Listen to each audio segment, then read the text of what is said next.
तो चलिए बात करते हैं एक ऐसे कानून की जो अपने समय में ब्रिटिश संसद का बनाया हुआ सबसे लंबा, सबसे पेचीदा एक्ट था।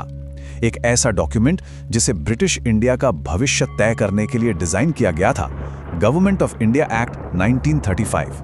आइए इसे जरा और करीब से समझते हैं।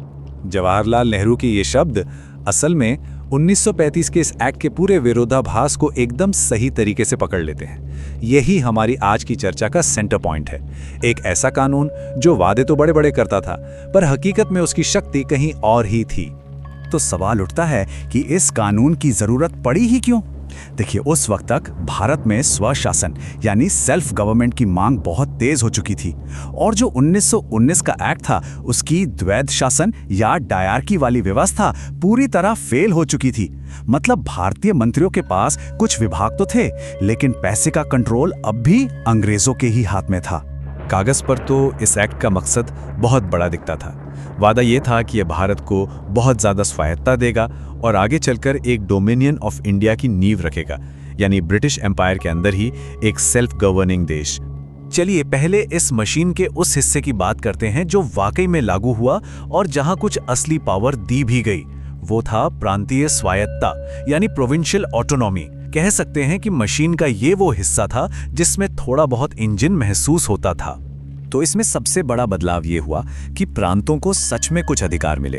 वो जो दोहरी सरकार वाली कंफ्यूजिंग व्यवस्था थी उसे खत्म कर दिया गया। अब भारतीय मंत्री शिक्षा से लेकर स्वास्थ्य तक के सारे विभाग खुद संभाल सकते थे। और इससे भी बड़ी बात, वोट देने का अधिकार 50 लाख लोगों से बढ़कर सीधे 3.5 करोड़ लोगों तक पहुंच गया। ये एक बहुत ही बड़ा और पॉजिटिव चेंज था। अब बात करते हैं इस एक्ट के सबसे बड़े, सबसे महत्वाकांक्षी सपने की, एक ऑल इंडिया फेडरेशन का निर्माण। ये इस कानून का दिल था, पर एक ऐसा दिल जो कभी धड़का ही नहीं। जरा सोचिए, ये कितना मुश्किल काम रहा होगा।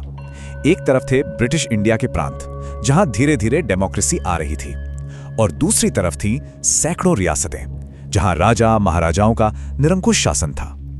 इन दोनों को एक ही धागे में पिरोने का प्लान था ये। तो आखिर ये फेडरेशन फेल क्यों हुआ? इसकी एक बड़ी वजह यहां छुपी है।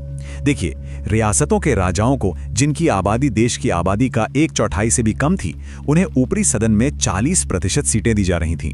ये एक बहुत बड़ा ऑफर था जो उन्हें इस फेडरेशन में शामिल होने के लिए, लुभाने के लिए दिया गया था।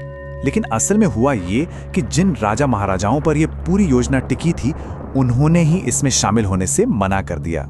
उन्हें डर था कि एक लोकतांत्रिक सिस्टम में उनकी तानाशाही खत्म हो जाएगी। नतीजा, ये बड़ा सा फेडरेशन का आइडिया सिर्फ कागज पर ही सिमट कर रह गया। अब आते हैं इस एक्ट के उस हिस्से पर जो असल में छोटे अक्षरों में लिखा था। ये थे वो ब्रेक्स जिनका जिक्र नेहरू ने किया था। तो ये सेफगार्ड्स या सुरक्षा उपाय क्या थे?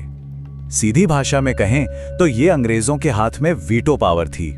वाइसरॉय और गवर्नरों को यह अधिकार था कि वे किसी भी कानून को रद्द कर सकते थे, सरकार को बर्खास्त कर सकते थे और जरूरी मामलों में भारतीय मंत्रियों की सलाह को पूरी तरह से नजरअंदाज कर सकते थे।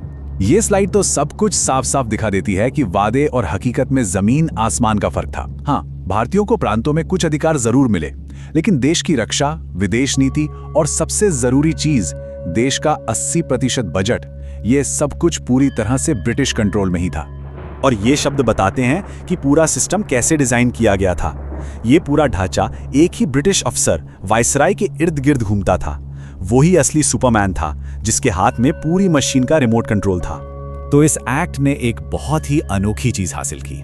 इसे हर बड़े राजनीतिक गुट ने एक सुर में रिजेक्ट कर दिया। हाँ, सबके कारण अलग अलग थे, बल्कि एक दूसरे से बिल्कुल उल्टे थे। भारतीय राष्ट्रवादियों के लिए तो ये साफ था।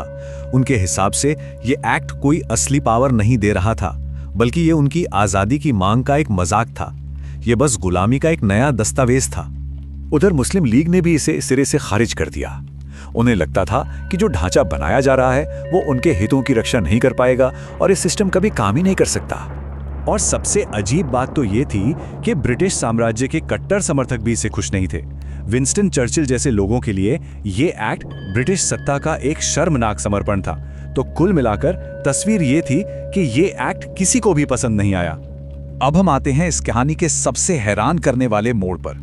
इस एक्ट की एक ऐसी विरासत जिसकी किसी ने कल्पना भी नहीं की थी।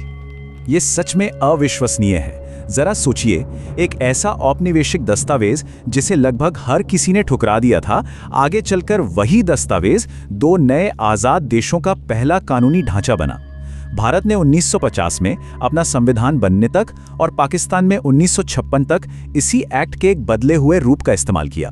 यही तो विडंबना है। जिस एक्ट को ब्रिटिश साम्राज्य को बनाए रखने के लिए बनाया गया था, उसी के प्रशासनिक और कानूनी ढांचे आज़ादी के बाद देश को चलाने के लिए काम आए।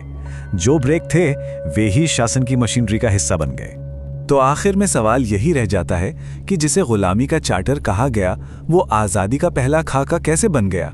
ये सवाल इस एक्ट की जटिल और विरोधाभासी विरासत को हमारे सामने रखता है और हमें इतिहास के इन अजीब मोड़ों पर सोचने के लिए मजबूर करता है।